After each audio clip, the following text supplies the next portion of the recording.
Thank you very much, Leandre, and good morning, everyone. My name is John Dludlu. I'm the CEO of the Small Business Institute. The first and the most important thing to say today, I think, is to say thank you. Thank you for taking time off your busy schedules to spend 2 hours with us. And a million thanks to all our speakers and panelists today. The SBI exists primarily as the big voice of small businesses in South Africa, both formal and informal sector ones. And through its 77 chambers, we represent 115,000 SMEs in South Africa. But our mission goes beyond just speaking up and for our affiliated SMEs. As a non-profit advocacy body, we speak for the rest of the SMEs and the entire ecosystem. Our mission is to use our voice and influence to advocate for a policy, regulatory, and legislative environment that is friendly and promotes the growth of SMEs in our country. We do this through a variety of tools, as well as commissioning research in support of our evidence-based advocacy work. We also hold policy dialogues to discuss pertinent issues that impact the entire ecosystem of SMEs. Most recently, we published a suite of 6 papers which looked into practical recommendations for policymakers on how to assist our SMEs to quickly rebound after the COVID-19 pandemic. These papers are available on our website, the smallbusinessinstitute.co.za. And my colleague Leandre will also drop them as a link on the chat box as well. They are long, but worth mulling over. What we thought we would do today is to have a 2-pronged reflective session on the moment we find ourselves in our country today.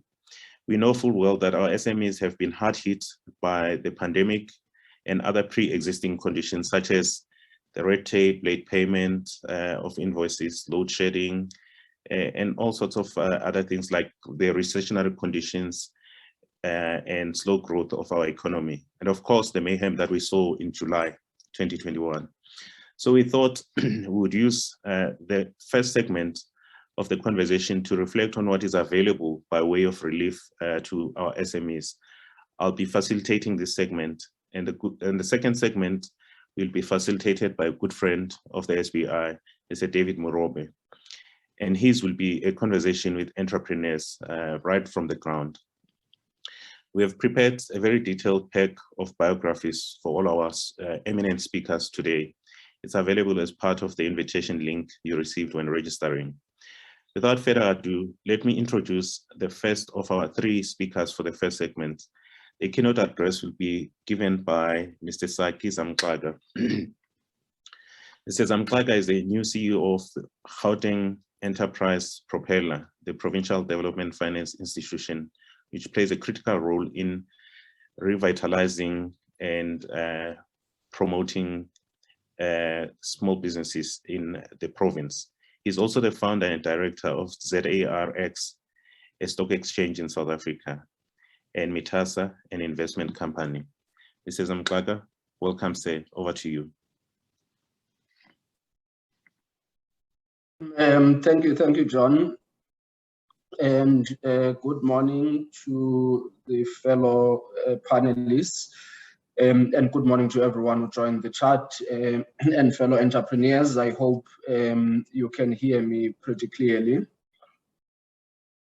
I'm gonna try and share the screen. I have a presentation which I had been asked that we will share with everyone. So Leandra will then make it available to those who may be interested in it. So maybe as a starting point, I mean, part of our approach is that, GEP has been around. It's set up in terms of the Act, which was promulgated 2005. So it's an entity that's been around for almost 20 years with a specific mandate to focus on supporting SMEs, both financially and non-financially. But a lot of the journey since I started, we've been working with involves a lot of partnerships, one, but the second one, in these partnerships, we're also wanting to hear from entrepreneurs what works. One of the things you find in some of the DFIs is that, there is a very stringent criteria to qualify. And yes, we need that because these are public funds. We've got to be able to say why this one got it and the other one didn't. But it doesn't always work when you have products that are almost like retail products when you're doing investment banking. So you're investing in SMEs and you've got to structure the funding instruments to make sense for the business. So part of what we're really working on, and we'll show you some of the initiatives and the partnerships, is a true partnership where we hear what the entrepreneurs are trying to reach out on. We support them in the best way possible, both financially and non-financially, but we then can, pull in funds from the other sectors. But as I said, in simple terms, in terms of our establishment, this is really who we are. These are basic demographics that I think we all know, but just to recap them, because I think while they are problematic, they offer certain opportunities. The first one is that, we just saw yesterday Stats SA releasing economic growth. We're at 1.2%. And we know that to reach the targets that we need, we at least have to grow at between 6 and 8%. And everyone is saying that growth is also largely going to come out of SMEs. Yes, there are initiatives which are needed from a social security and safety net point of view, but what sustainably is going to be create some form of jobs, either through entrepreneurs or entrepreneurs employing people. We are about a 60 million population and most of it in Gauteng. Again, Gauteng then offers a good possibility for entrepreneurs because that's where a lot of the market is concentrated. Poverty levels really high. So again, part of the solutions we really want are solutions that have a social component to it, where you may be solving some health problems, you're solving problems in townships. So the underdeveloped areas are also where we are pretty much focused on. Again, part of the landscape that we know, there's been a big decline on SMEs because, again, when we had hard lockdown, a lot of what closed were SMEs. If you look at the number of restaurants that closed, people who were selling in certain areas where there were large volumes of people because of the movement, when there was lockdown, that was affected. And those, again, offer possibilities of where is that market going? Has it shifted elsewhere? We are now seeing, for example, logistics are becoming important, where the big retailers are getting into townships and and peri-urban areas to be responsive a lot more. Are there small entrepreneurs we can finance that will get and fill in a bit of those markets? Most of the jobs lost again have been in the SME sector. So it tells you that it's a sector that's very vulnerable to changes and big changes in the economy. Just again, a little bit of recap of who we are. We do financial support. So we support pretty much all sectors. We can do microfinance, we can do contract financing. There is the fund, which I'll get into, where we're given 250 million by government, and we do a bit of post-investment support because we need these entities to survive, for them to be able to pay us the components that are financial. Non-financial support, this we offer either through our branches, or at times we have third parties that do this for us, both for SMEs and cooperatives, from as basic things as registrations up to some limited business advice. And then there are different other funds that we look at. Now, the GEP, in partnership with the IDC, has started a first fund, which is a 100 million rands fund for SMEs that were affected by the looting. And this fund we fund up to 1 million per transaction, and 50% is a loan and 50% is a grant. But someone has to prove that they operated before the crisis and that they were affected for them to qualify for it. Otherwise, they can apply for other forms of funding. This has started, we launched it on the 24th of August. And applications are online on gep.co.za. So we've been receiving those applications. We're actually today having a first round of formal considerations that have been screened. and we're looking at now some of our internal committees for approval. So the disbursements are now starting onto that. But in terms of the medium to long term, as I said, we have then this 250 million we've been given, and the simple mandate was that we've got to leverage it to a minimum of 500 million. So we at least have to bring 1 rand for 1 rand. So with the 250, IGC has put in 50 million, which effectively means we now are at 300 million rands. What we're looking at on these instruments that we are going to fund. So the IGC has committed a first tranche of 50 million. There's another tranche that's coming up of 100 million. And we're looking at funding then transactions of up to 10 million per transaction. It may be blended finance, it may be debt, and there may be a portion that's a grant. And as we've shown, we've already started with a grant, where on the rebuilding fund, 50% is a grant. And for micro enterprises, they can apply up to 50,000 rands as a pure grant. And typically, you know, the terms would range from between 12 to 36 months. If the business needs a bit longer than that, we'll structure the finance around it. There's a retail fund we're working on with the property sector. And this came out of a partnership or a discussion with SAPOA, where one, there's acknowledgement that there's a challenge with footfall in a lot of the urban malls. But the interesting thing, again, has been that rural malls and township malls have historically seen a bit of an increase. So you can see there's a bit of decentralization of the retail sector, but it needs a bit of support for those businesses to make sense. The other thing is that we know that the Competition Commission also has made findings against the retail sector and the property owners on these exclusive leases. So there is an opportunity there again to bring in new players, and some of those new players need some funding. So we're targeting 100 million rands fund with the retail sector, and there is commitment that has been made already of 20 million by private parties, and on our side they've asked us for 30 million. So we're looking at first close of this fund, well, actually second close, because the first close they have 10 million and they've started operating. There's another 10 million that's been committed, and we are then evaluating it on our side. So in September we should be having a second close that will take it to about 30 million, and the idea is to then have it as up to 5 million per transaction, and maybe have the term of the funding for about 3 years. And because that's, you know, the commitment we now have from some of the funders, they are funding over a 3-year period, but it may end up being an open-ended fund depending on what has been funded. But again, you know, to try and recap and wrap up, really what we're trying to do is that strategic partnerships are important to us. We, under the Department of Economic Development, which under it there are several entities, one of them is Gauteng Tourism, and under the same shareholder, the MEC for Economic Development is also the Department of Agriculture. So because they're sister entities, we're working with them to see what can be done. But tourism, again, one of the sectors that was really hard hit by COVID. So we're looking at initiatives for transformation, but to also revamp the sector.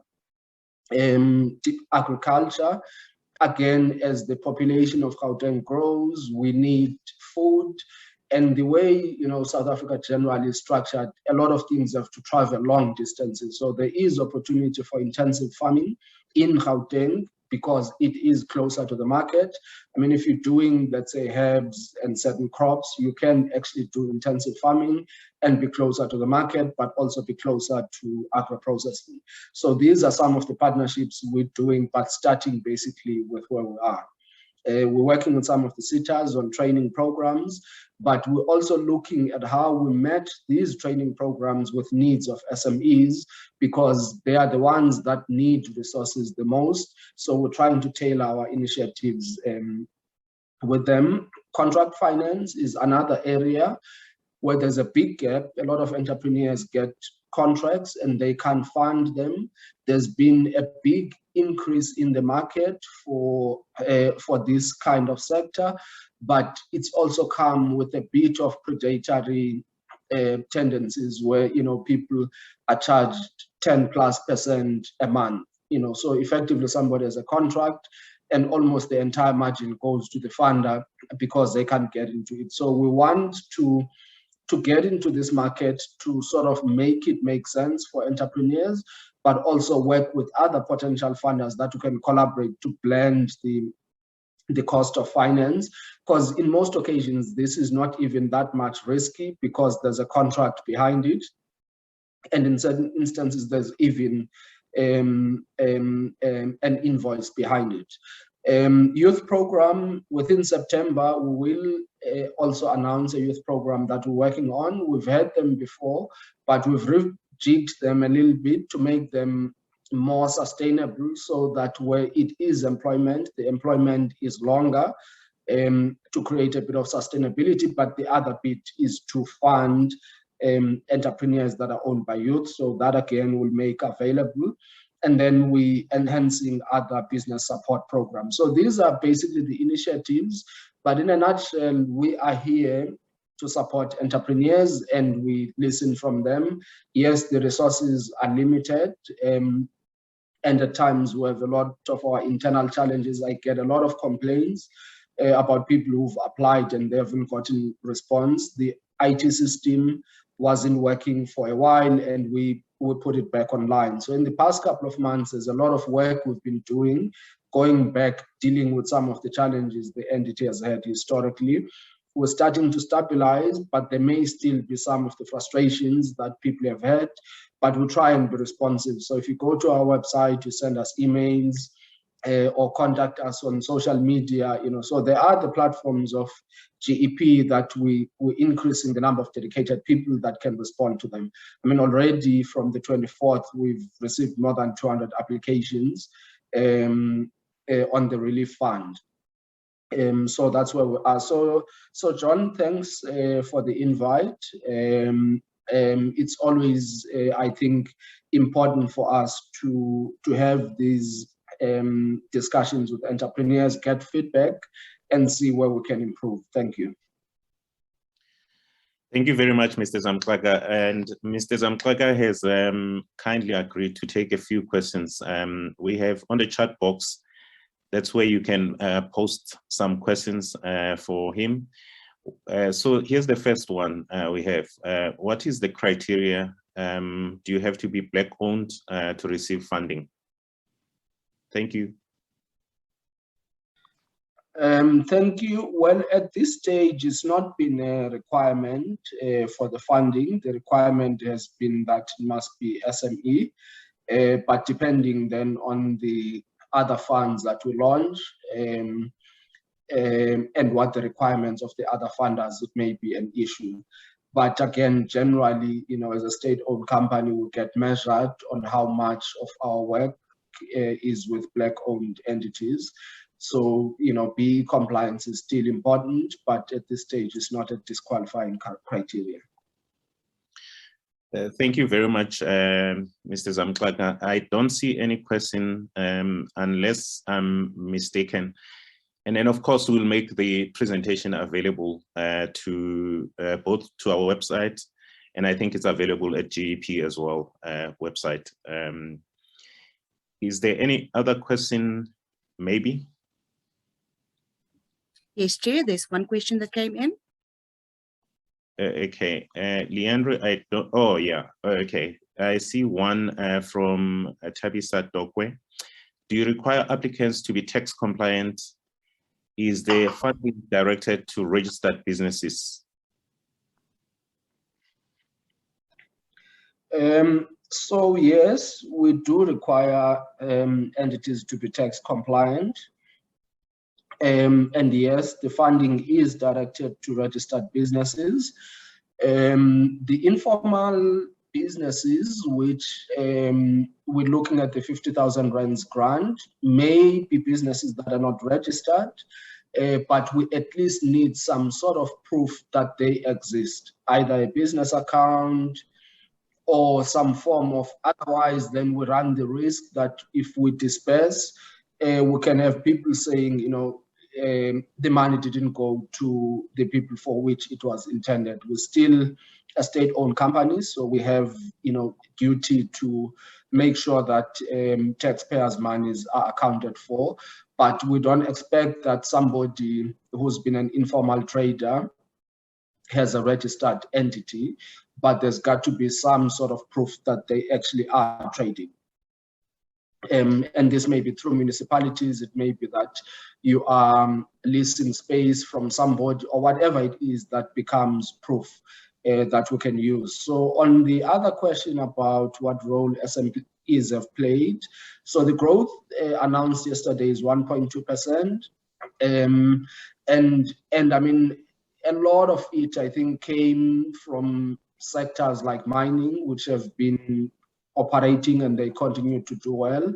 SMEs were actually largely negatively affected, and that's where we're putting in a bit of focus to say what can we do to change that scenario. So SMEs still remain hard hit. That's where a lot of the jobs have been. And one of the things we also, I mean, the COVID period and even these crises have also shown is the importance for us to do a lot more education about the importance of compliance for small businesses. Because if you registered for UIF, you could have qualified for TERS, but with UIF, there are also other benefits that come with it. And the premiums are not expensive. Maybe the process to register is a lot more cumbersome and it needs to be done. Same with tax. I mean, small businesses that don't have turnovers of more than 3 million, I think the threshold, don't have a burden of being VAT registered entities, and you submit returns every year, and you submit returns based on your income.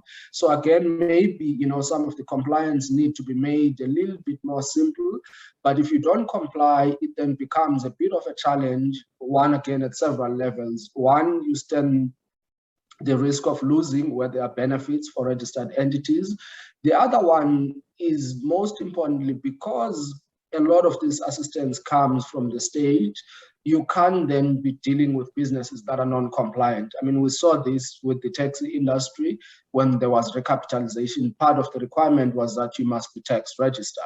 So government money comes with a little bit of that responsibility that when it's time to account for it, and the entity GP historically has had this challenge where auditors are battling to prove who got the money and whether the criteria that we used for the lending is above board. So, we then need to walk the journey with each other to help on doing that. Okay. Now I was checking if there's any other question I didn't answer. Thank you. Thank you, John. Yeah, thank you. Let me just ask you to expand a little bit on, we normally think, and I'm sure this must be a common stereotype, that Gauteng is an urban province. There is no rural parts and there's no space for farming. Can we expand a bit on the agricultural funding and what you are really targeting and aiming at supporting?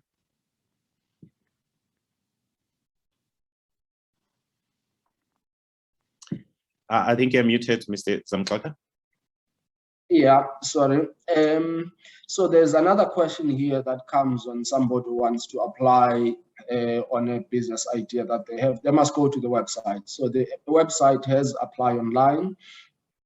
They must get into the website and apply for it.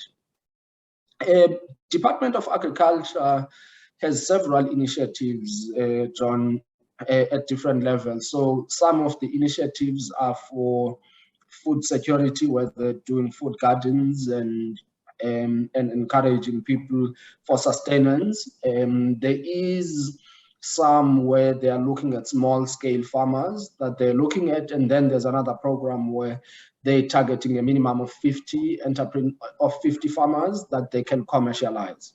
Now, the different levels, of course, are based on what turnover it is that they have. So the funding we're looking at agriculture, one, we're talking to one of the sitters, the agriculture sitter, to see what training they can do. And then the department, when it assists, some of it is with what they call mechanization, where they may be providing equipment that's needed to help the farm produce a lot more.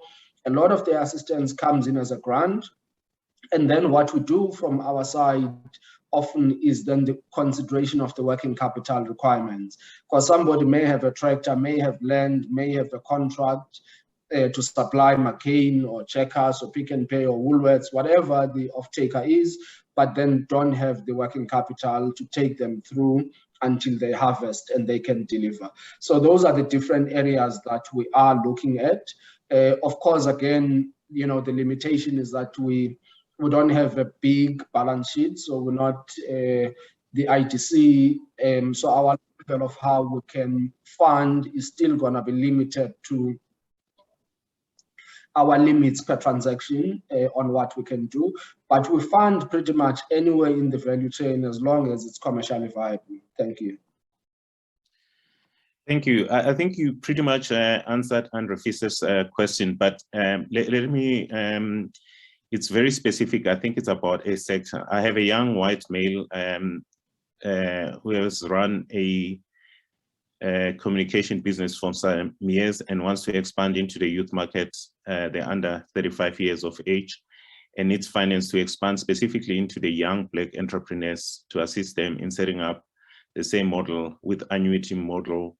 Who should he see? And then maybe you can also address Hetty, Hetty is one of our non-executive directors.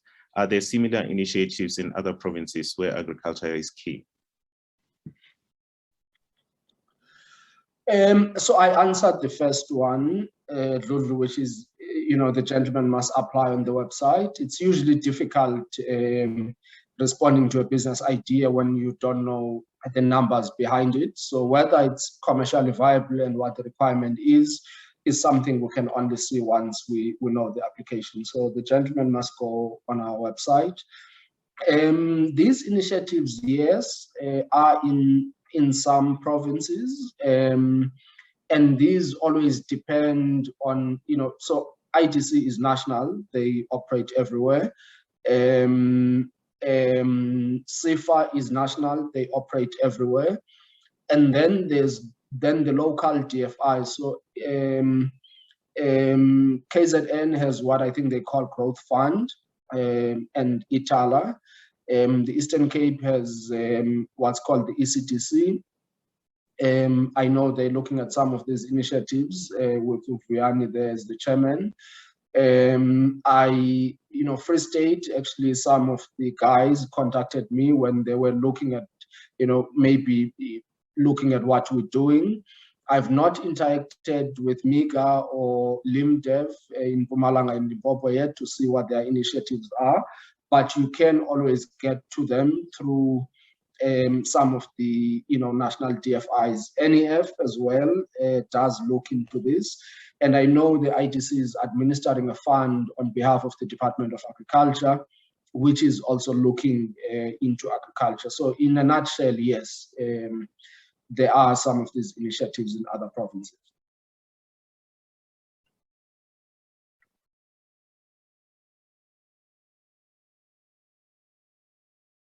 Thank you very much, Mr. Zamklaka. And then I take it for granted, but you can assure me that I'm telling the truth, that you are not, GEP does not only fund specific certain sectors over others. It's across the board in the economy.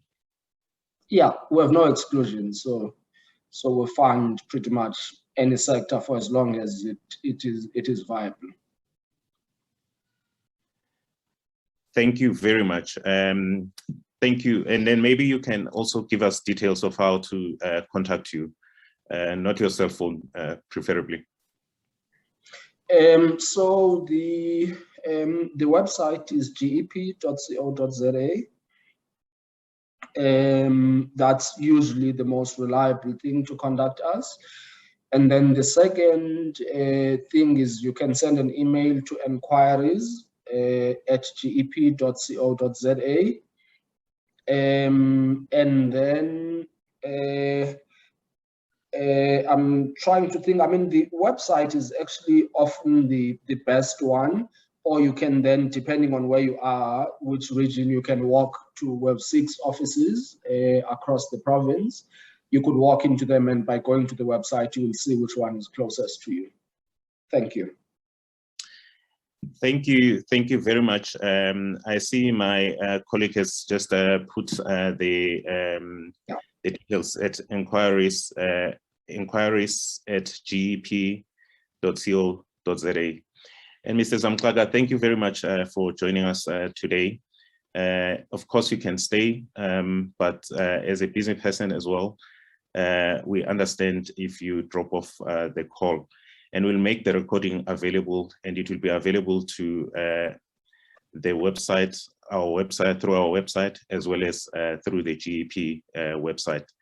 Thank you very much. I wish you all the best for the success of GEP. It's a very important part of the ecosystem in our province. Thank you. No, thank you. Thank you, John. Thanks.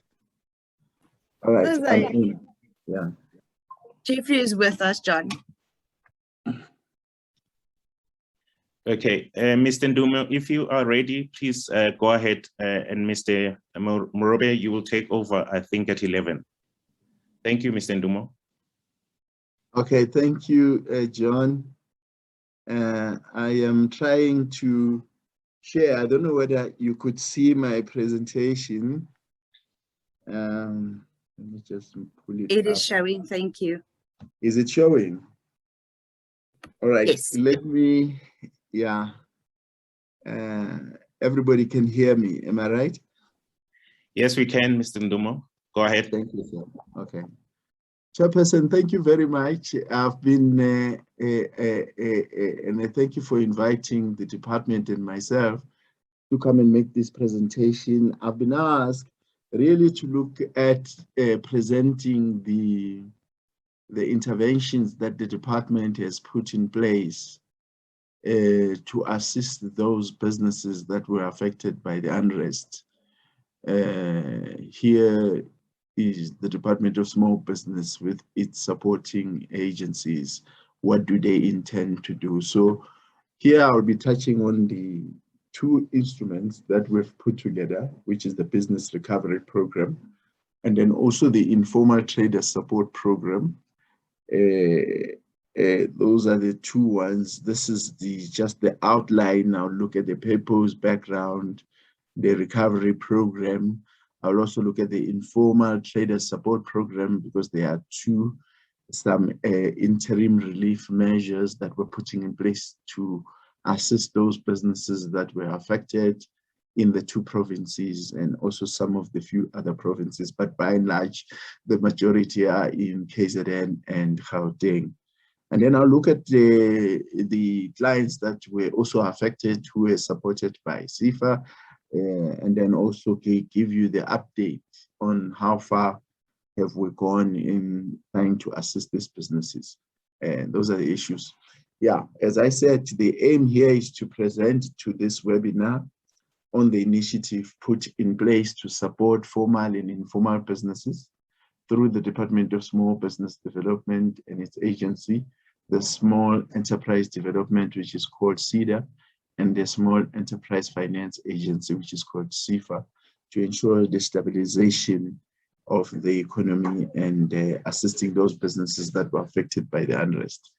The SMME in both the informal and formal sector who operate in the affected provinces and cities have been affected by the recent riots and looting. SME across all sectors who have retail, production, or office space in the city streets and malls have had their goods and equipment looted or damaged.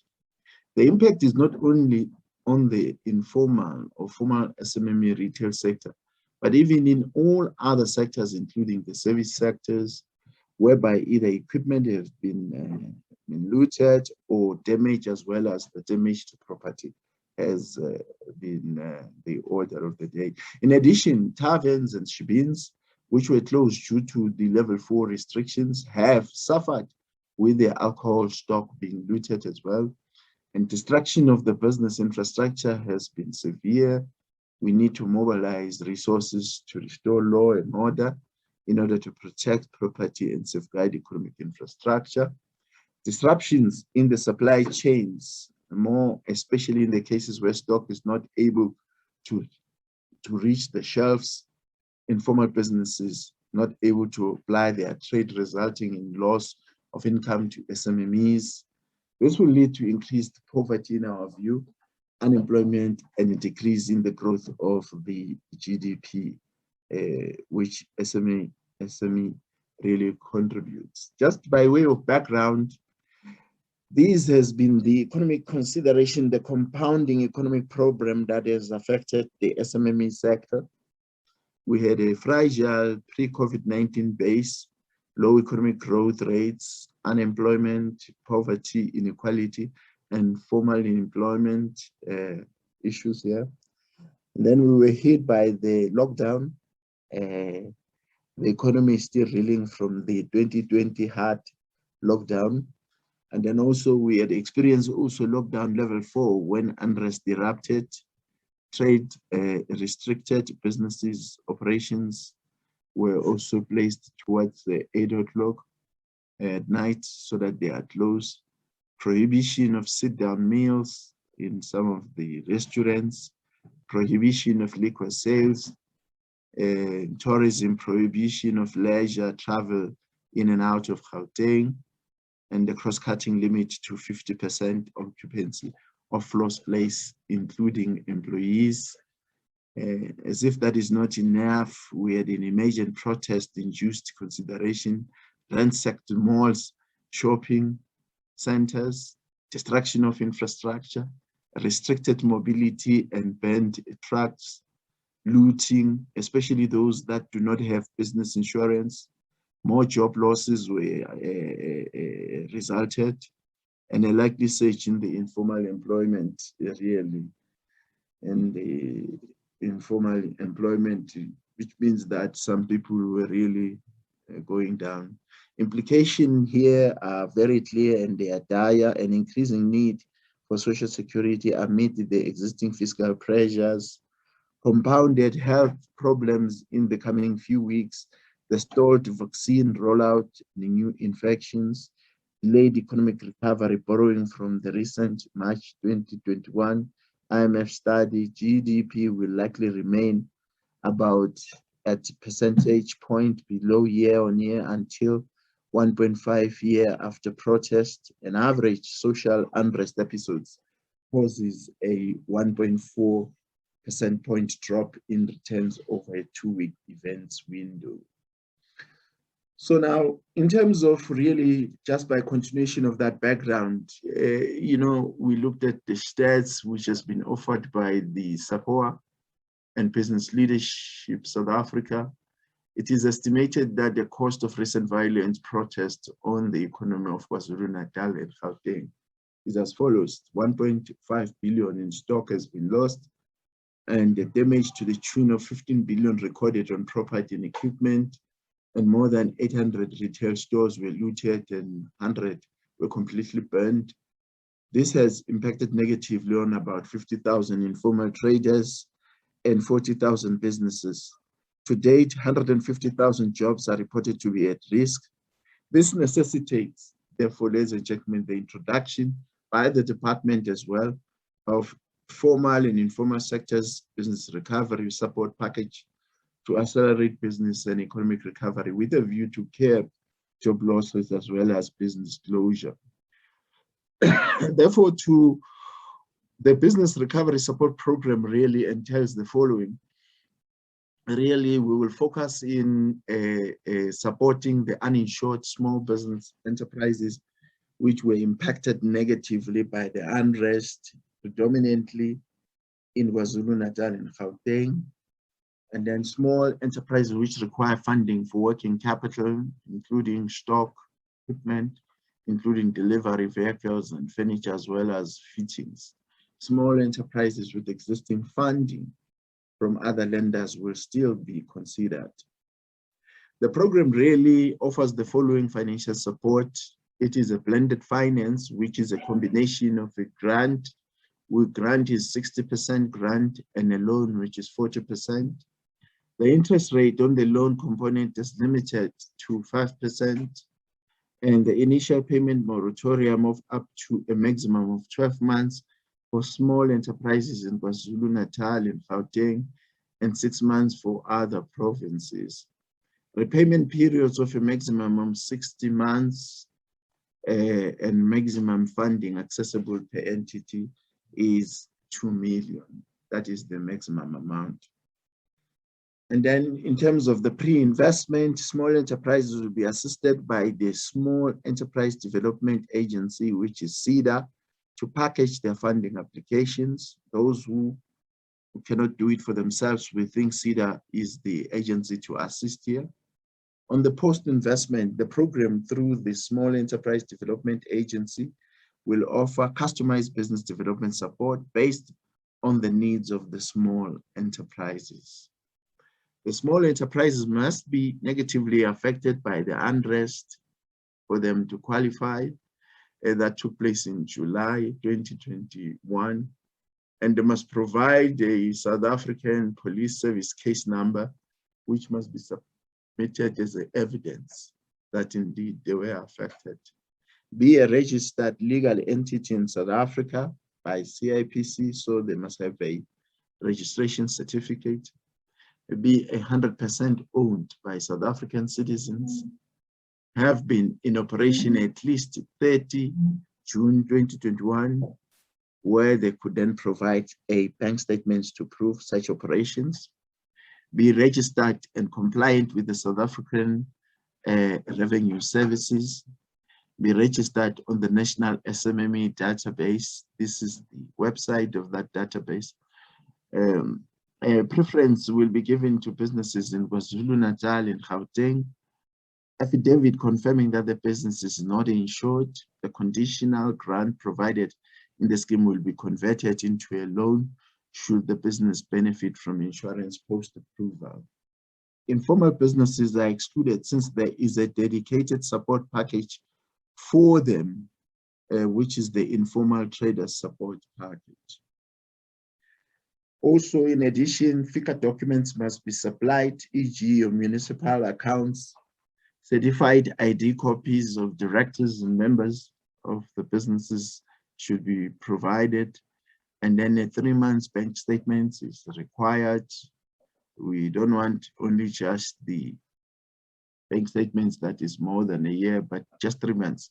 Latest annual financial statements, the 3-year cash flow projections with clear assumptions must be provided. Copy of a lease agreement or proof of ownership, facility statements of other funders where applicable, quotations for applied funding, and detailed breakdown on application of funds, including salaries, rent, etc., etc. And then applications are expected to be submitted to this site, brp@cfa.org.za. Funding queries can be directed to the hotline. These are the numbers: 0860 663 7867, or an email can be sent info@dsbd.gov.za. Upon receipt of the application, they are reviewed and completed. Applications are subjected to due diligence exercises and subsequently submitted to CFA for approval.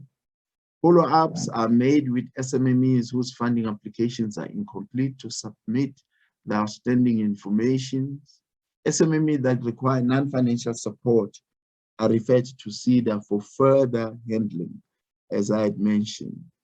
The total budget available really for this fund is 300 million, which has been secured through the reprioritization process.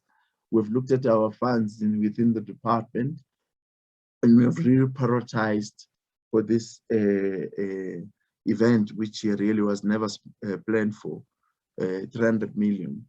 And then targeting here, we are targeting 150 small businesses, predominantly in KZN and Gauteng. Now, I will proceed to the next instrument, which is targeting the informal businesses. This is called the Informal Trader Support Program, which we have designed to assist. The program is aimed at supporting informal and micro businesses in the informal sector following the unrest. Provision of businesses focused support, it's financial and non-financial support that will be provided through the township and rural entrepreneurship program, specifically the fruit and vegetable vendor scheme. The program will support 17,667 entrepreneurs at 3,000 each per entrepreneur as a once-off grant. This is a grant, is not a blended finance, amounting to a cumulative amount of 53 million via the banking partners. Business development support linked to the program will be coordinated through SEDA. The criteria for qualification must be a South African and must produce a valid South African ID document. And the entrepreneur should have a bank account in South Africa. And those who do not have should be willing to be assisted to open and use a South African bank account. No minimum turnover, number of minimum turnover required for vendors. Willing to participate in the DSBD SEDA facilitated business development processes. Preference will be given to businesses owned by women, youth, and people with disabilities. Applying entities in this category needs to be registered with CIPC and SARS due to their size and status of operation. FIFA and the nominated bank to enter an arrangement. They've entered into an arrangement in terms of implementation of the program. And the bank is Nedbank, really, where there is this agreement on the fruit and vegetable vendor scheme.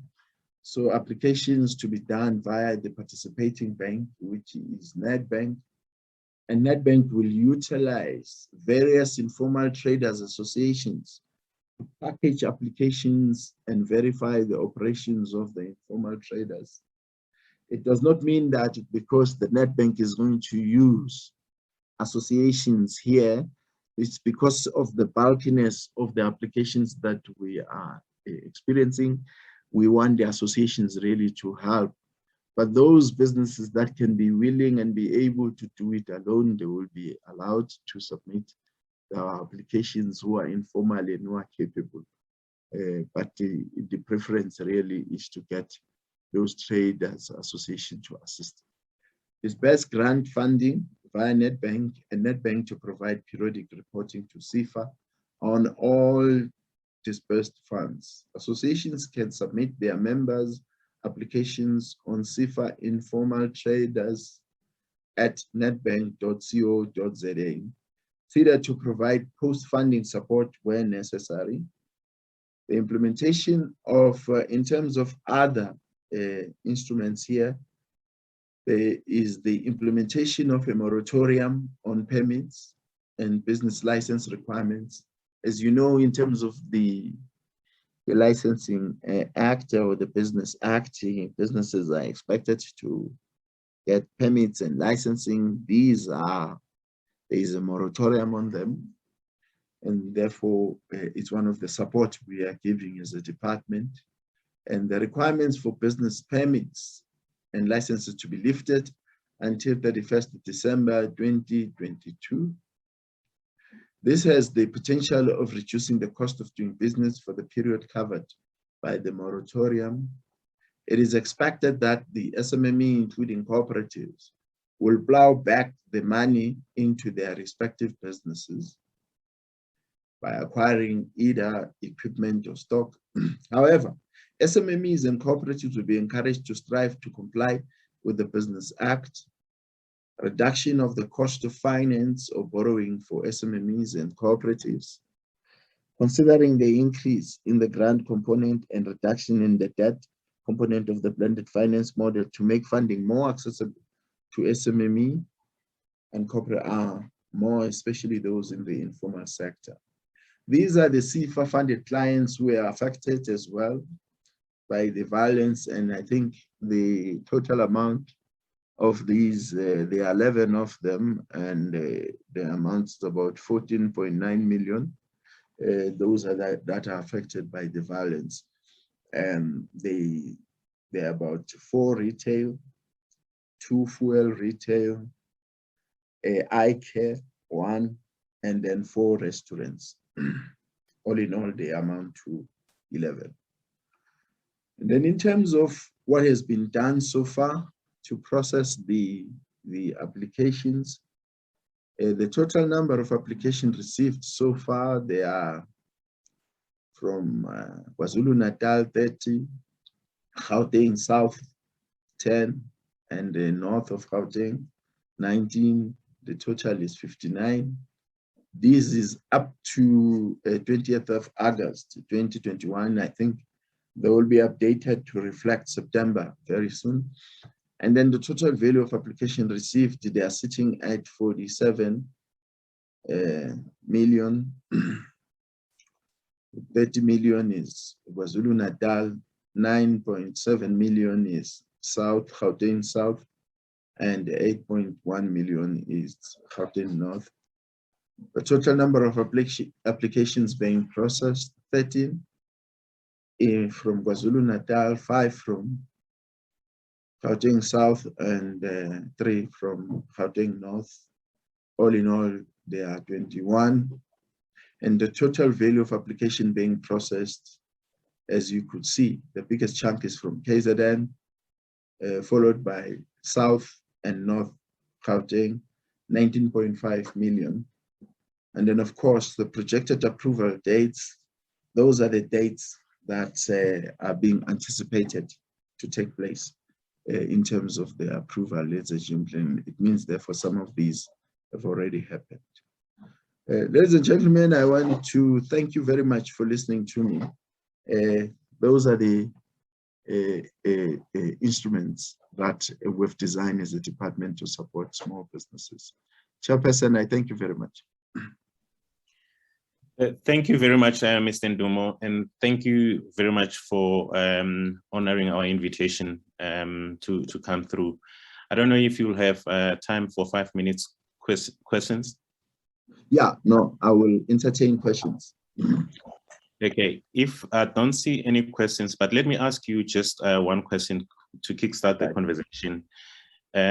Versus what we saw last year, are you seeing any difference in the take-up of the scheme? And what are the programs that have been deprioritized to make available this amount of money for this emergency situation? Thank you, Mr. Ndumo. Okay. All right, no, thanks. Let me just start with the take-up, really. As you could see, those numbers reflect the current take-up as is requested. We are having 59 of the applications that have been received so far. Therefore, we are really, as I said earlier, the target that we're pursuing, I pointed it out, for the informal businesses is 17,000. So it means we're looking at a higher number there. That it needs to come from the informal traders business.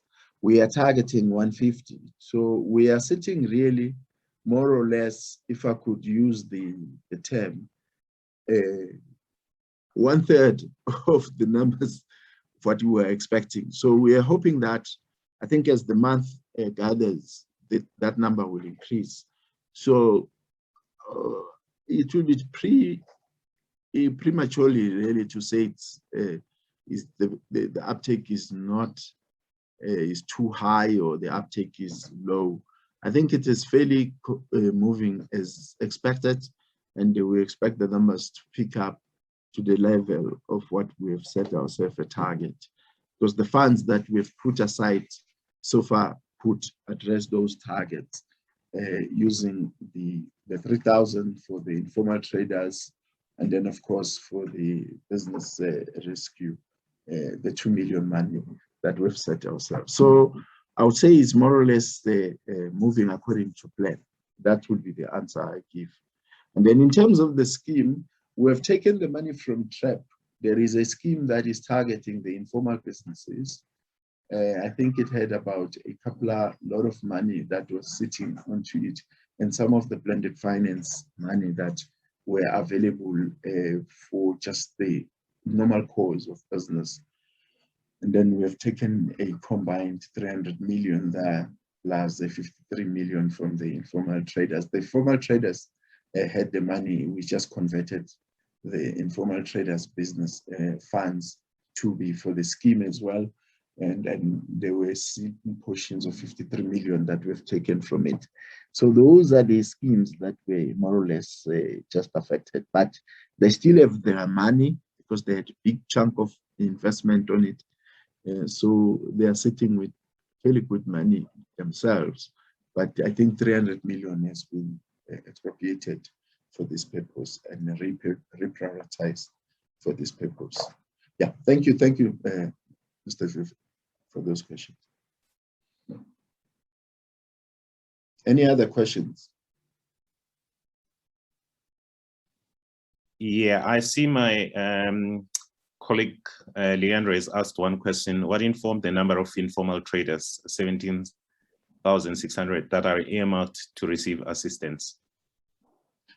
Well, we've conducted a bit of some desktop research with provinces, and then the estimated figure really was around the number that I've spoken about, which came from the preliminary reports of what provinces were able to report to us, including some of the informal business associations which were engaged on those desktop research. We then came to that number of 17,000, and that it's more or less the figure.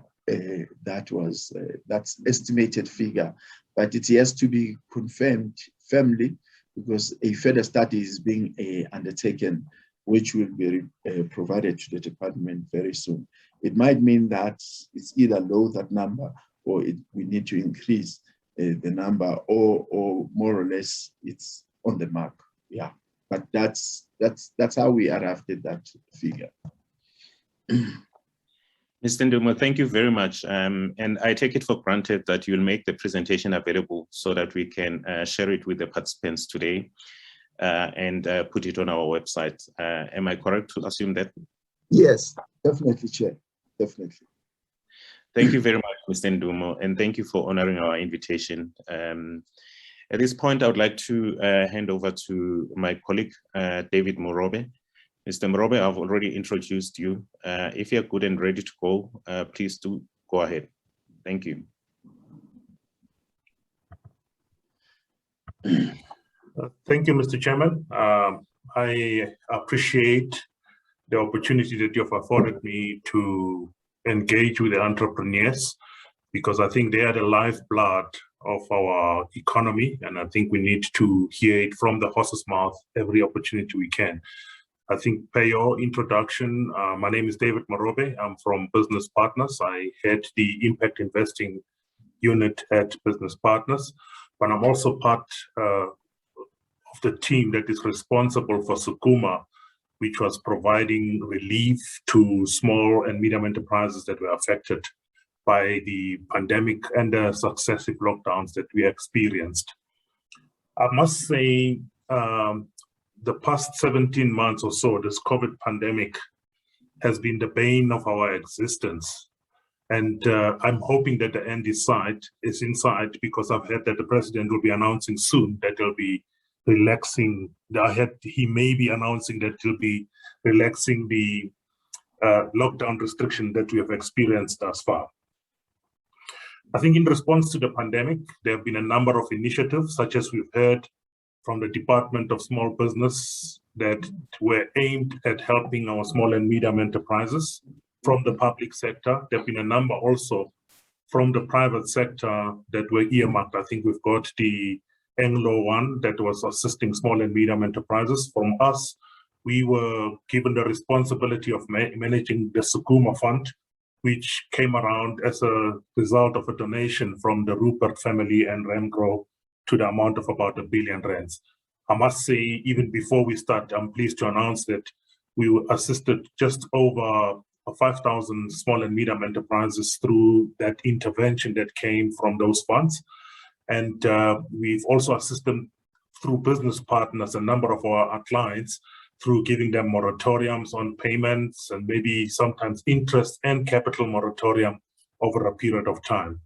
With the donation funds, we gave soft loans that were non-interest bearing, also with 12 months moratorium and only to pay from month 13 to take it forward from that point.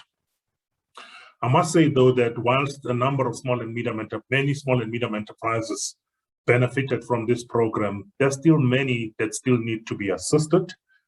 And I think the economy, the whole extended successive lockdowns had a far more devastating impact on our economy than had been forecast.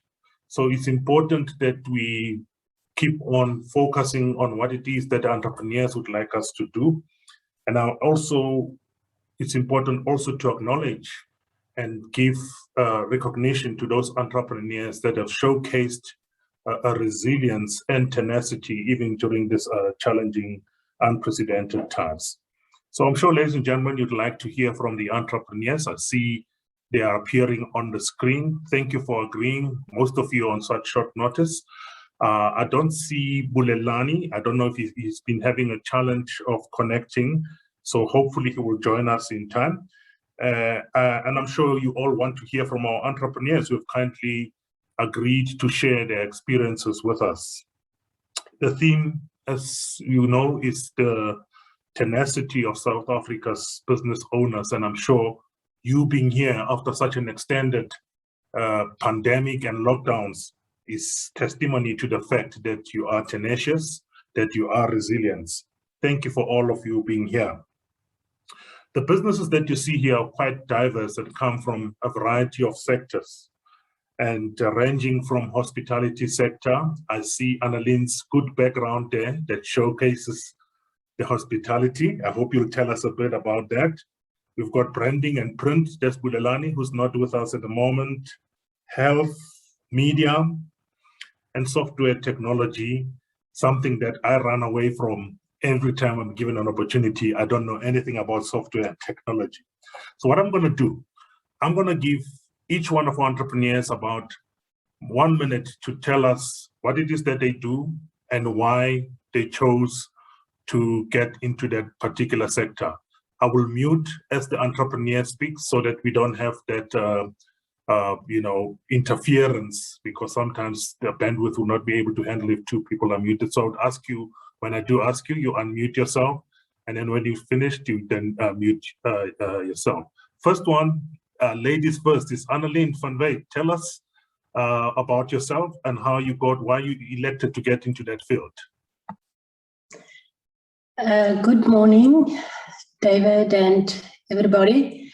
Thanks for giving me the opportunity to be part of this today.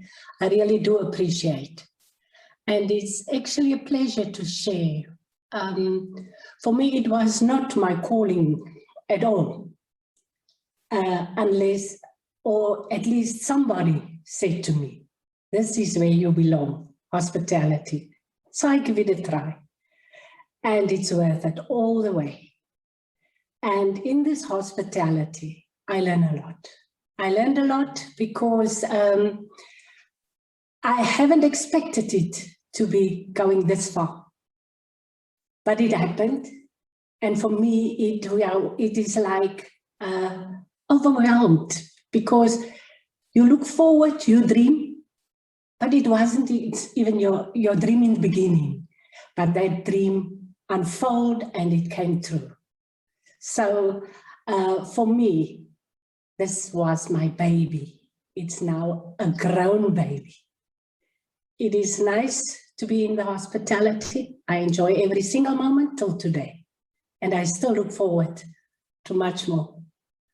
Even other sectors, I don't know. But it's nice. It's nice. Yeah. Thank you very much, Annalene. I'm going to be asking you how you survive a little later on. Let's get everyone else to introduce themselves. I'll come back to you.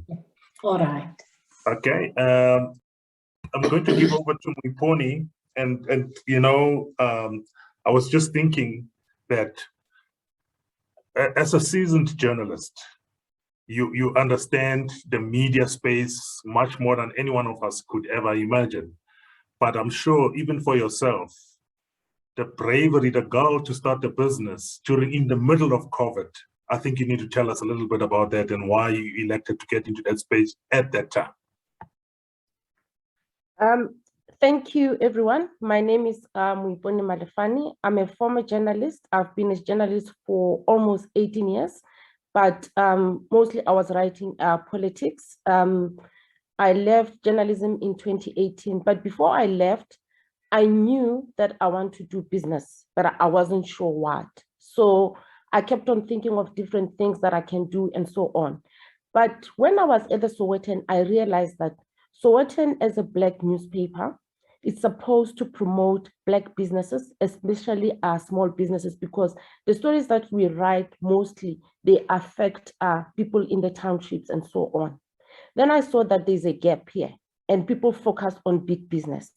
So I started to save, and when I left, I wanted to start a newspaper. And delay, and then COVID happened. When COVID happened, I said, what am I gonna do? Then COVID diverted me to start reading on Amabungwani, Daily Maverick a lot, and see how they do business. So that's how I decided to divert WTV Business News to be a platform online, a digital platform. And basically, like I say, I started it because I realized that small business get mentioned only when there's an announcement. When people talk about, like maybe to say, we have so much that has been allocated to small business, but there will be no one who will be policing whether do they really reach, does the money reach small businesses? Does the money go to the right people? Do they have information to know where to go?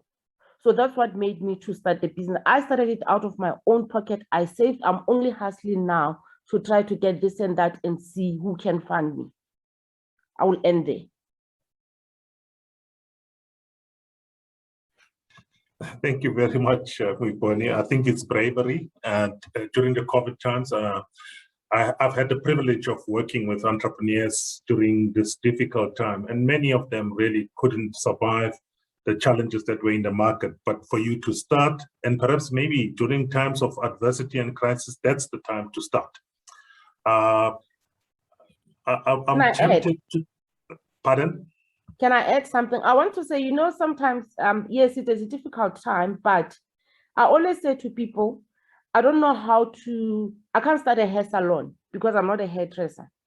So with this platform, I started it, even if I don't have anyone, you know, to write for me. I can write stories, I can load them on the website. So it's something that I can also do. I can market it, I can do business side of it, I can also do the newsroom side of it. So I think that is how some things were a bit easier for me. Thank you. Thank you very much. I think that the triangle of the space that I've learned, three things that you require. You need the doing skills, which you have, having been a journalist for many years. You need the business skills to be able to account for that which you're doing. How do you market it? How do you manage your finances? And the third one, you need that entrepreneurial skill or inclination to start something and make it happen. If you don't have that triangle, business oftentimes doesn't take off the ground. So acknowledge the doing skills that you've brought to bear, even in difficult times. I'm going to start with all the ladies first. The next one is Ngamsile. Ms. Ngamsile Mapumulo, thank you so much for coming on board on short notice. Very interesting space that you are in, very specialized. Maybe talk us through and how you got to start in that particular space. Okay, hello everyone. My name is Ngamsile Mapumulo and I am based in KZN. I am a clinical technologist by profession. And I specialize in nephrology, of which nephrology is whereby we work with people who are suffering from kidney disease. As a clinical technologist, it was not that, it was my dream to become a clinical technologist. I was just taken by the name of the course on the CAO book. And then I decided, you know what, it sounds interesting. I wonder if I can pursue this. Luckily enough, there was one of my auntie's friend who was doing the same course. And I was lucky enough to be introduced to the course by the person who had experience in it. So that is how I got into clinical technology. In starting a business, I started dreaming about it like maybe 2010. And then eventually in 2014, things came through. I was funded by business partners to start the business. And starting the business was not that, it was also my dream as well. It was more of seeing people that were going through these problems of kidney failure, traveling a lot, not getting the service where they needed it, because it was more, this service was more based in more like in urban areas, not more in the rural areas. That is why I started the business. And then I said to myself, you know what, if all the facilities are there, so what could stop me from operating in those rural areas? That's how it started. Thank you very much. And you know, the idea of taking health services to where they are needed the most, because most of them are based, as you say, in metropole areas, and it takes hours and hours to travel to those to get assistance when you're not in a good condition to be able to do so. We'll come back to you, Ngamisile. And then last but not least, what do they call it? The thorn amongst the roses. Mr. Ntsieni, you're a seasoned entrepreneur. You've been, you know, traversing this space in a number of sectors, and not only are you an entrepreneur, you also represent the interest of many entrepreneurs in the locality where you come from, Limpopo. As I've said, we are diverse also in provinces. We've got Northern Province, Northern Cape, KwaZulu-Natal, Gauteng, and now you're from Limpopo. Can you tell us a bit about your business and what it is that caused you to move into it? Thank you very much, David. Thank you, and good afternoon, morning to everybody else. Yes, I like to think I'm a serial entrepreneur. I ventured into entrepreneurship quite a number of years back. I think it was originally when I was still at high school. By the way, my name is Ntsieni Mbulungeni. I'm from Thando, Limpopo. I am the chairperson of the Thulamela Business Forum, also the founder of Zowa Consulting, and initiated the Wotambo EduPlay. My journey in entrepreneurship is really quite lengthy, and I never get a handle of what to talk about and what not to talk about. But my passion has really been in the ICT, where I have actually developed quite a number of applications for multinationals, institutions. But as I was doing that particular work as a consultant, as an independent consultant, I then did realize that there was something that I wasn't doing correctly, which was mainly to say, look, I was serving the interest of big enterprises, but forgetting the ordinary businesses where I come from. That is when I then traveled back to my hometown to set up an internet cafe as a starting point. And I think that opened up my eyes to realize the need of access to technology and information. Because I mean, I saw a number of people using that service to apply for school, apply for jobs, and it was very much making me happy to see people actually ultimately being able to open up their careers into this very diverse world. But that interest grew more and more to see what is it else that I can do to actually assist people. But my entrepreneurship skills kept on kicking in to bring in new innovations. And I think one of the things that really, which I'm still proud of, and I think has got a bigger impact, is the introduction of the educational toy store that we brought in. And I then used my ICT technology to develop programs, software, to be able to manage this particular type of store. And that was really giving me great pleasure, because at the end of the day, I've done something for myself, for our family business as well. And the business has grown from strength to strength. I mean, at some point, we had about 5 branches operating. And thanks to the software that I had been able to produce, we were able to manage those stores in terms of stock, in terms of the finances of the businesses. So that is something that I think I would like to share with everybody, to say, look, I think the perseverance that we have had, the experience that we have had, it has really brought a lot of joy. And even in dark days like now, you really don't feel it, because it's a hobby, it's something that you love. You know that better days are coming.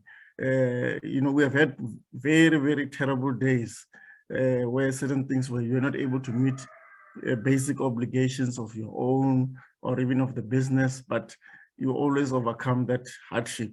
Furthermore, I think is the participation in the organized business, in the Thulamela Business Forum, where I've also again taken that skill of mine from ICT to actually assist businesses in our locality to be able to get access to information once again, and other resources using the modern technologies of social media and other skills that I've had. And it's also yielding quite a good number of results. I think from my introduction, I would like to stop there, and then we'll engage a little bit later. Thank you. Thank you, Ziani. I will come back to you, just take a deeper dive into some of this, especially the software elements, which I always shy away from. I'm going to have the last round from myself asking, but I want to give the audience a chance to post a few questions as well to the entrepreneurs, because I think these people are very important to any economy. Without entrepreneurs, you have no real activity. It's good for us to have programs that support entrepreneurs, but without entrepreneurs, nothing happens. And most of the big businesses that you see today started as small businesses at some point. I want to come back to you, Annalyn. Very interesting background that you have. You started off as an orphan. You were forced to drop out of school because of the challenges that you've had. But even through all those challenges, you've come to the point where you have your own, lodges, and you've grown it from very small beginnings to quite a large operation from what I can see. How did you manage to break through, Annalyn? Yeah, thanks, David. To break through is actually a challenge, but how I am and who I am is I never look back. What I used to do is if I see something that could be worth doing, I do it, although I know it could be bad or good. So if I fail, I go to plan B. So I immediately adopt a new thing. So in my life, the way I work up, say from a shelf packer to become an assistant accountant, during those times, I learned a lot without having the qualifications. Those were the things that I actually hang into that helped me to make these decisions of a business. Now, my business started with the 6 rooms that I started with by renting it. I could feel it worked for me, and I could feel that is who I am. I didn't have to look too far. So I got into this by chance and actually see that it worked with the 6 rooms that I had. So why not expanding? But I can't. How am I going to do it? I don't have money. I don't have anything. I rent the place. So for me, it was now like nobody wanted to help me, because when you go anywhere where you go, it's like your income is too little for the amount you want. So what am I going to do? Okay, I'm going to rent other houses, other rooms outside of the property to lift the income. So I did it, and it was awesome to know it worked. So at that stage, when I did that by renting other places, I have to pay rent also there. But it's okay for me, because a bank can see, put the money in the bank, let them see you growing, let them see you are busy with the business, and let them know about you. So the best thing to do is bank your money. Let them see there's something happening. And yeah, I did everything I could to improve and to let the institutions know about me. You know what they say? Maybe I just want to intervene a little bit here. They say when the seas are calm, everyone is a good sailor. The last 17 months has been very tough, and the tourism or hospitality sector was one of the most affected during that period. Yes. How did you manage to survive that very trying period when most of these establishments went under because of no patronage? Yeah, because I'm a kind of person who can easily get out of something in a way of thinking of a way to do things. It was like, yeah, you are stuck now. What are you going to do? And you know, one of my decisions was sell your business. That was one of it. And I didn't know how to handle it. It was frustrating. It was like everybody say, you must just watch the adverts. It will come up where you can apply.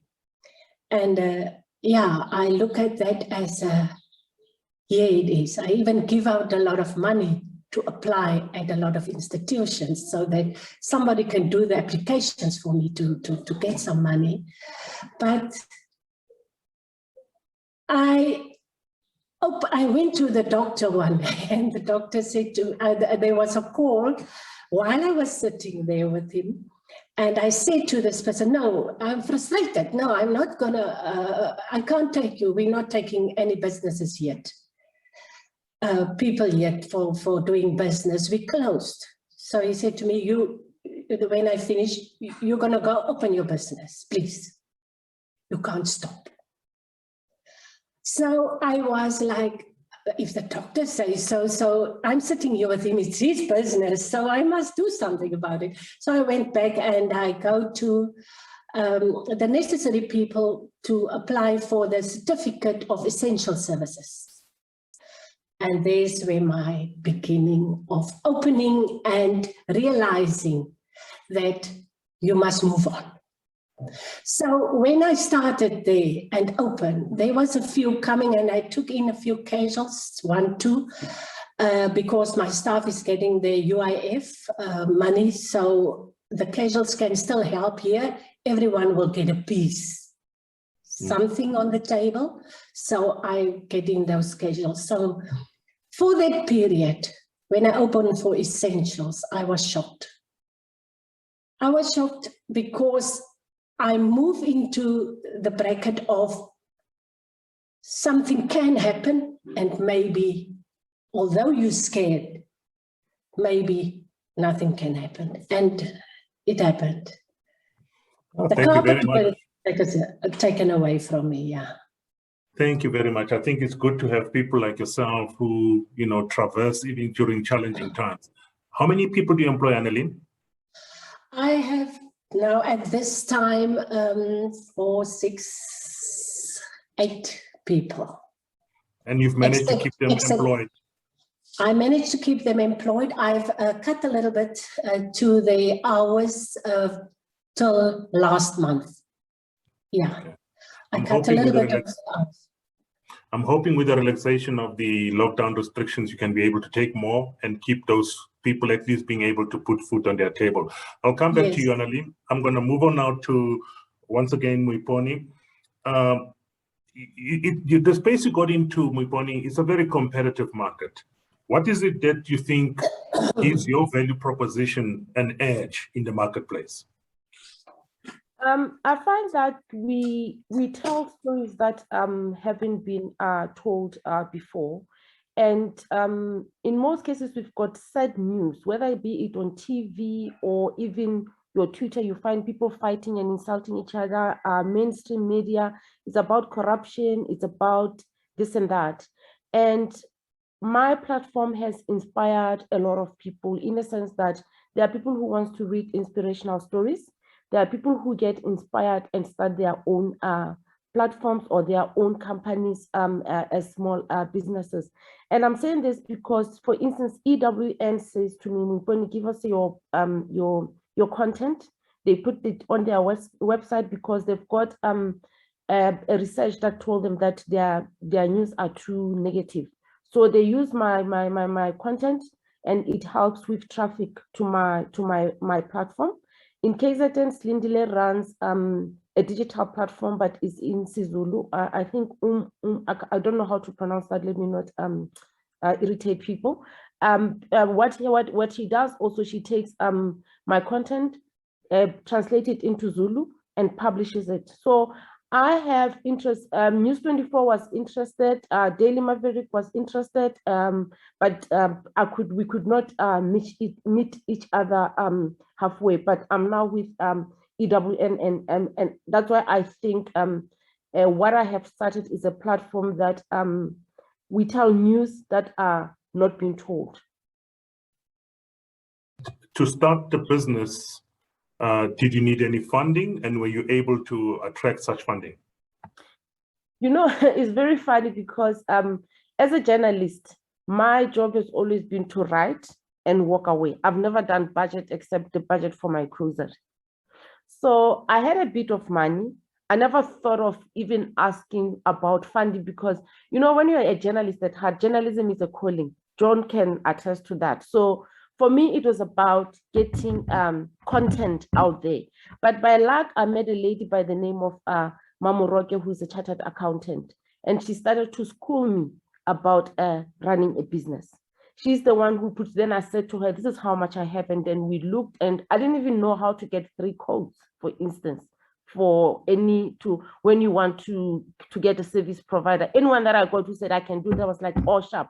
Let's go. Mama Rock was like to me, no, that's not how you do business. So I thank her because she took me step by step.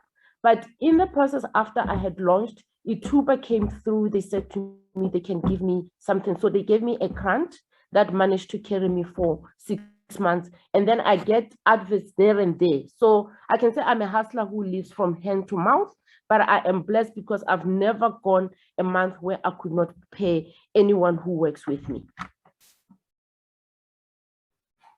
Great story, Muiponi. I think it's very important to have, like I said, the doing skills, the business skills, and the entrepreneurial skills all together. And that triangle is nicely shaping up with you. I move on to you, Ngamsile.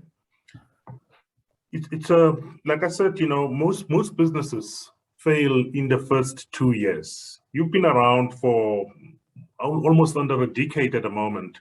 How did you manage to sustain your business in those early years? And also now during this difficult time that we faced with COVID? Okay, it hasn't been easy. I don't want to lie, but I've been lucky enough not to stay away from people who knows better than me. I haven't kept my relationship away from business partners. In terms of finances and all that, whenever I'm facing difficulties, I know where to go. Coming to this Suguma Fund, because that's one of the funds that have assisted me in difficult times of this pandemic, because it started last year in 2020, and consumables, whatever that we're using, it started increasing dramatically, and it was not making business sense. And we were buying equipments like crazy, because now each and every person is selling this kind of equipment to use it for disinfection, and you find this one is better than this. So we kept on changing. We have been facing challenges where we have to change our own infrastructure to accommodate in case you have a patient with COVID where you have to isolate, things we did not plan for. But I think my survival has been based on the fact that I had this relationship with business partners. That's one of the things that have made me survive. And secondly, what I will say is, you know, I always make sure that if I don't know or I'm not sure what to do, I consult. And then I'll be assisted. So it hasn't been that it's because I'm too clever or I'm, you know, I'm too clever. No, it's not that. It's the assistant that I get. But when it comes to these challenges, the looting and all that, luckily I did not experience the looting, but the pandemic did affect me a lot. I don't want to lie in that matter. And if you look around of what has been happening in the country, maybe things started to be like, you know, when I was feeling negative, I think from 2019, where I was audited by medical aids. I'm sure it's been on the news. Everyone was seeing what was happening with the medical aids, not wanting to pay us after we've provided the service. That was 2019. Imagine now going through that year without being paid by medical aid. I exhausted all my savings. I was just a mess. I was chasing my own tail, if I can say that. Yeah. And at that time, I just completed building one of my clinics in Greytown. And I had nothing in my bank account at that time. Then 2020 came, another problem started with the pandemic. So I think my survival has not been just being my brains or whatever. I don't want to lie. Like I said, I do consult, and it was not just me alone, even the staff that works with me. I've got about 20 employees. If it wasn't for them, I don't think I would have survived these past 2 years. So they've been very good to me. Very, very inspirational, very encouraging to see that you're human. Entrepreneurs are human beings who just make things work in spite of the challenges that they face from day to day. I'll move on now to you, Ntsieni. Software, it's something that many businesses shy away from, or just adopting new technology, even big businesses. How are you succeeding to get that through to small and medium enterprises? Are they embracing it? To what extent are they using the platforms that we're using here today, the Zooms and the Microsoft Teams, or things like even adopting e-commerce measures to do business? Thank you, David. Yes, I think that's one of my ambitions, is to really assist as much as possible, especially SMMEs. My friends, people I went to with the school, and colleagues that are doing business, because I've taken it upon myself that most of these people don't realize the benefits of using software to enhance their businesses. I mean, to the most, people just use their computers to play solitaire, watch movies, and the like. And they don't realize that they got a powerful machine that can actually make their businesses actually grow. And I think people taking on technology is a big challenge, simply because they don't understand the importance. I think from the corporate point of view, there's quite a lot of learned people who understand, and they got lots of data to manage. But a person with a tech shop or a little small shop doesn't realize that if they were to use software, it will actually enhance their performance in terms of monitoring their costs and being able to do proper evaluations of which products or services are moving better. And that school is a difficult one, I must say. Hence, I then said, it's best I start using my own medication through our own application. And when I look at some of the amount of data that we've been able to collect through the software that I've developed, I realize how powerful it is. Because, you know, in the past, I used to do software for people and they use it, and I was never part of engaging the data in detail. But now when it's your own software, you begin to see the actual power around data and being able to analyze data. Because, I mean, from our educational and toy party shop, we have over 7,000 products that we have been able to work with. And there is no way in anybody's terms can you use a 2-quire book to register that type of stock.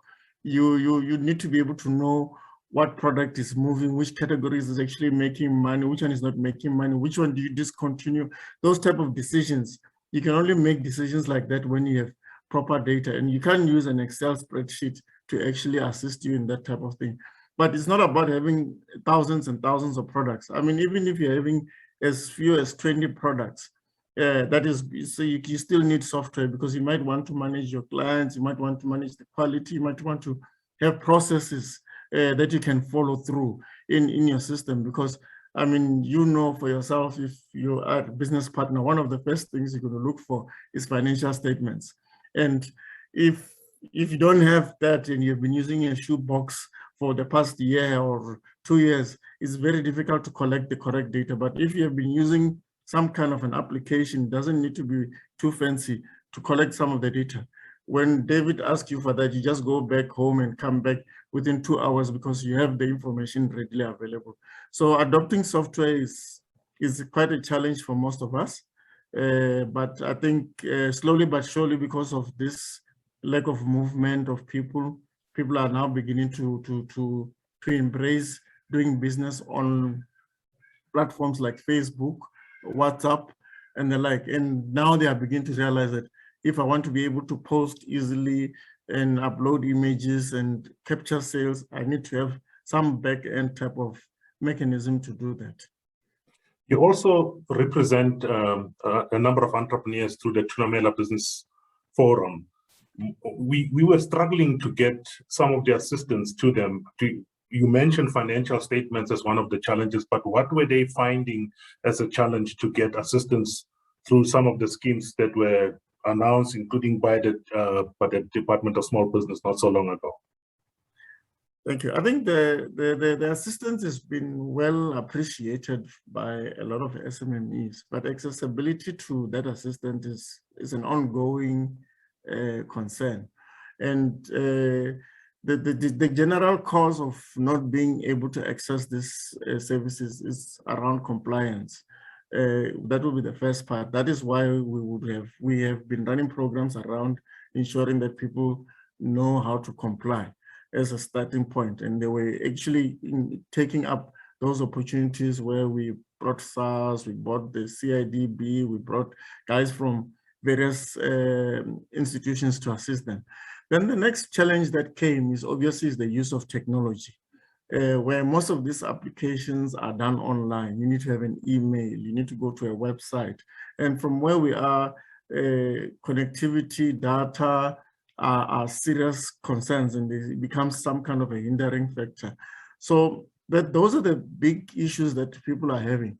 And access to information continues to be a big hindrance for people to apply, because yes, somebody like me, I'm able to share a lot of information, and people are showing appreciation for the fact that we're sharing, because from where they are not able to know that, for instance, we've got TRAP, we've got different support services that are currently available. So they are very happy that we are sharing that type of information. And I am of the view, and I've witnessed people who have benefited from applying, those who were able to apply.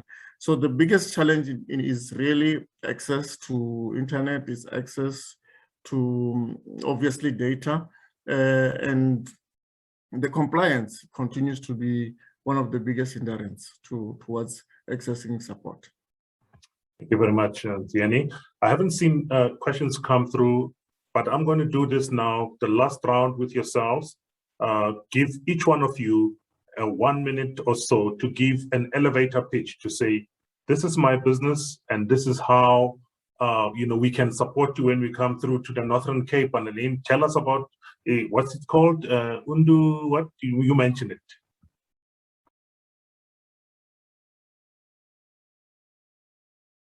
I think you're muted, Annalene. Okay. Yep.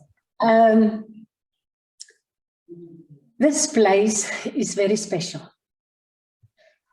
The name Undulata, or the meaning of it, is very peaceful and calm. That is when you throw a stone in the water and it's making that waves, so it's relaxing. This is what it is. It's very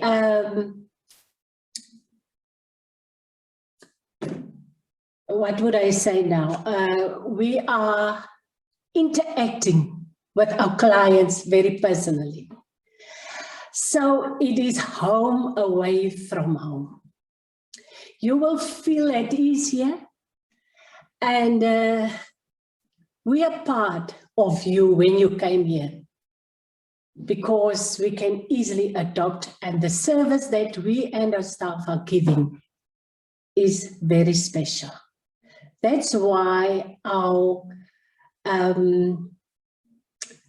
clients are coming back for years now. For the 12 years, there are still people who started with us here, they're still here. And we are situated in the Northern Cape, in Springbok in the Makwa. This time of the year, you will enjoy being here because it's season time, and you will see the flowers. So there's so much to see. We missed this year our guests from Japan, other countries that is coming here all the time. But due to COVID, unfortunately, we lose out this year. We don't complain because the South Africans are coming through for us. So if you're around, pop in anytime. That's why we Baie dankie Annalene. Ons waardeer dit so baie. Ons kom Springbok toe. Not so long from now. Thank you so much. I'm going to give Muiponi that elevator pitch. Butibi, how do we get hold? This is a community of small businesses. We work with small businesses. Position it so that we can circulate that message. My website address is www.butibibusiness.co.za. Butibi means knowledge. I'm a home for small businesses, and I want my platform to be that platform where if you want to know anything about small business, from resources in terms of where Gauteng Enterprise Propeller is, you get a link on my site, you can click and then you go to the website. So it's a center for information. We talk about policy, things that are going to affect the running of our small businesses. We encourage them to be compliant, because most of them, when COVID happened, some of them were not compliant and they could not get benefits from the labor department. So I am working with small business. I want small business, the way it's being presented as a center that will help the economy grow. That's what we need to do. But I also need support from, I'm inspired by the presentations from Gauteng Enterprise Propeller and from the Ministry of Small Businesses. I need their support. I'm there to say, let's hold each other's hand, let's work together, including you, Mr. Morube. We need support, John, we need support so that we can all work together to help small businesses to grow. Thank you. Thank you very much, Muiponi. Just one more question for Annalene. Annalene, what was your occupancy before COVID? There was a question that was sent through. And what is the occupancy now? And the occupancy before COVID, 75 to 80%. And after COVID, the first 3 months, you could say not even 3% for the first 3 months. And after that, we started again moving up. And by October, September, October, August, September, October, it actually went a boom. It's like 80%. And then we started going down again. So with this last level 4, we were in trouble. So it goes down again. So I would say with that level 4, say 30%. And now we are actually going up again. So we are now around about 55 to 60%. Right on, Caroline. Thank you very much. And then Namisile, your elevator pitch. I'm far from KwaZulu-Natal, but you never know, it's a small world. And also, just give that elevator pitch. I think what you're doing is such an essential service and assisting people who would otherwise have to travel many kilometers for that service that you provide. Your pitch? I think you're muted, Namisile.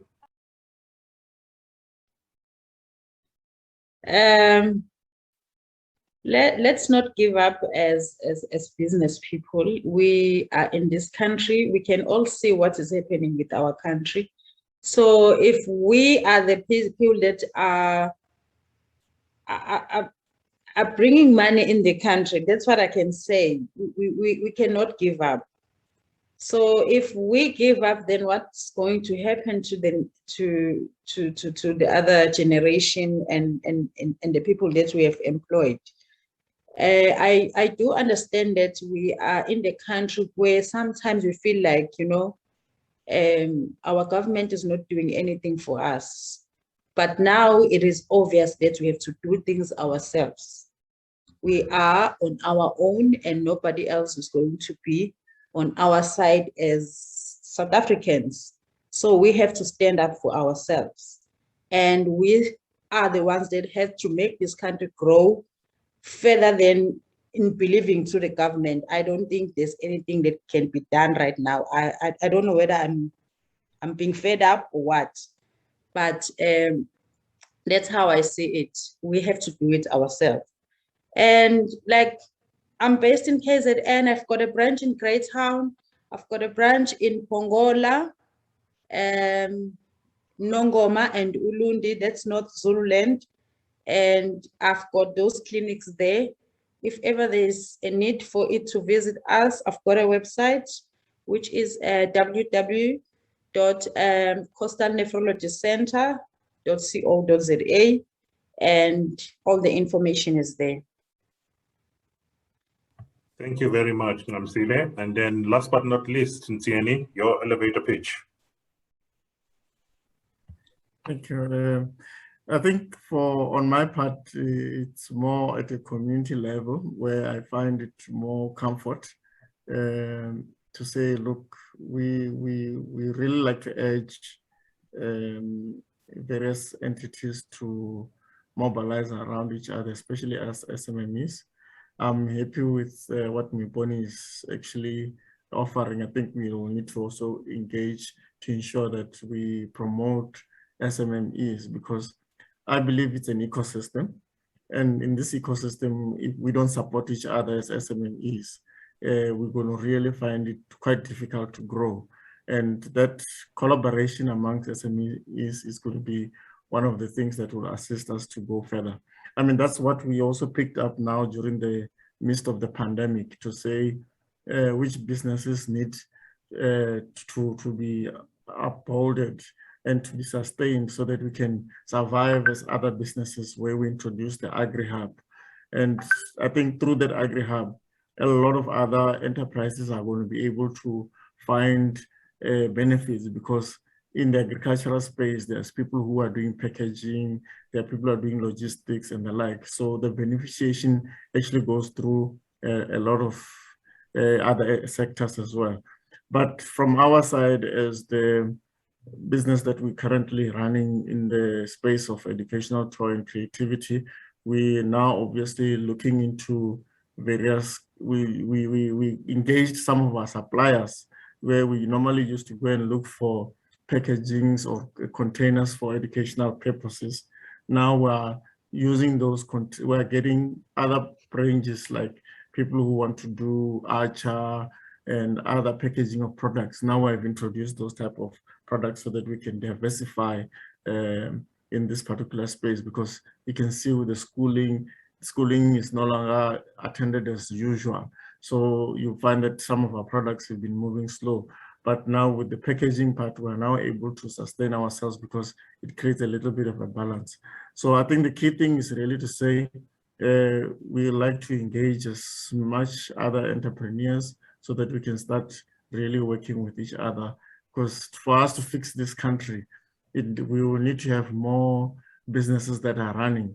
We cannot be looking out for business from government all the time. We need to be able to do business with each other. So I think that is really my cutting short. Thank you very much. I think you said it well. This is an ecosystem that it needs to nourish within that particular ecosystem. I want to thank each and every one of you for the time that you've afforded us. I think without your input and real life experiences, we are never able to get to understand what happens on the ground. Diverse as you are, you all got very interesting stories to share, and I wish you a lot of success in your future endeavors. I think one thing that I'd like to say before I give over to the chairman is that we all acknowledge that as a nation, we are all still struggling with the confluence of low economic growth, unacceptably high unemployment, sharp inequalities in our country, and this long, unpredictable pandemic that has been with us for the period of not less than 17 months. I think cumulatively these challenges they have a major impact on the living standards, and they will wipe out our democratic dividends if nothing is done about it. I think the noble activity that each and every one of you as entrepreneurs are doing is very essential for growth. It is essential for job creation and social progress. You are the lifeblood of our society. You're champions of our economic society. Thank you very much, Mr. Lulu. I went a little bit over, but if you look at the time, it's just under an hour because I started at 11:10. So please, I hope you will appreciate that. I think the session with entrepreneurs is the most important one. Thank you, sir. Thank you, Mr. Marobe. Thank you very much to the panelists, and thank you for the speakers at the beginning in the first segment that I facilitated. And I apologize on behalf of Telkom and from the chairman and founder of Township Entrepreneurs Alliance, Mr. Bulelani Balabala. Technology has failed us badly today. All of us had connectivity problems. So I really apologize. But so as I indicated earlier, the speakers have kindly agreed to share their presentations and contact details for further interactions. These are available, will be available on our website and their websites, and will be posted on to everyone who participated in today's session. In the next few weeks, we'll be chatting with Professor Chiliti Marala, who is the doyen of the fourth industrial revolution in our country and the deputy chairman to the president of the 4IR advisory council to the president. And then 3 of the largest political parties in our country will be debating their promises to SMEs and dysfunctional municipalities just ahead of the elections. And then we'll have a policy dialogue with the new Minister of Small Business Development. All that remains for me, ladies and gentlemen, is to thank you all for your kind attention and attendance. I thank you very much. Thank you. Thanks, everyone. Have a good day further. Thank you. Thank you. Thank you.